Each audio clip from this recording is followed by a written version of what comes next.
ഇന്നൊരു മീൻ മുളകിട്ടതാണ് നമ്മൾ തയ്യാറാക്കുന്നത്. ഒരു പാൻ അടുപ്പത്ത് വെച്ച് 2 ടേബിൾ സ്പൂൺ വെളിച്ചെണ്ണ ഒഴിക്കുക. 1/2 ടീസ്പൂൺ ഉലുവ ഇടുക. 1/2 ടീസ്പൂൺ കടുക് ചേർക്കുക. 1/2 ടേബിൾ സ്പൂൺ ഇഞ്ചി, 1/2 ടേബിൾ സ്പൂൺ വെളുത്തുള്ളി ഇതെല്ലാം ചേർത്ത് മിക്സ് ചെയ്യുക. ഒരു തണ്ട് കറിവേപ്പില ചേർക്കുക. 5 പച്ചമുളക് ചോപ്പ് ചെയ്ത് ചേർക്കുക. നന്നായി വഴറ്റുക. 10-20 ചെറിയുള്ളി ചോപ്പ് ചെയ്ത് ചേർക്കുക. ഒരു സവാള ചോപ്പ് ചെയ്ത് ചേർക്കുക. നന്നായി വഴറ്റുക.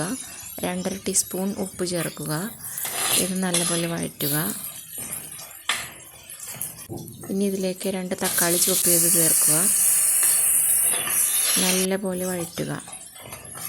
ഇതിലേക്ക് പൊടികൾ ചേർക്കാം. 1/2 ടീസ്പൂൺ മഞ്ഞൾപ്പൊടി, 1/2 ടീസ്പൂൺ കുരുമുളക് പൊടി, 1 ടീസ്പൂൺ മല്ലിപ്പൊടി, 2.5 ടേബിൾ സ്പൂൺ കാശ്മീരി മുളക് പൊടി.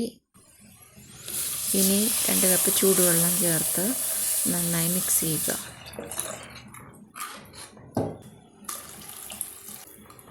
ഇനി ഇതിലേക്ക് ഒരു 3-4 കഷ്ണം കുടംപുളി കൂടി ചേർക്കുക.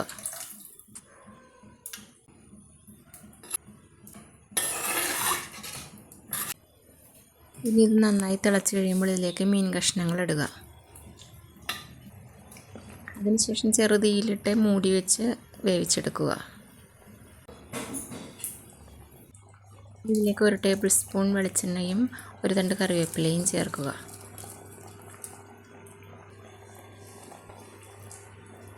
നമ്മുടെ മീൻ മുളകിട്ടത് റെഡി.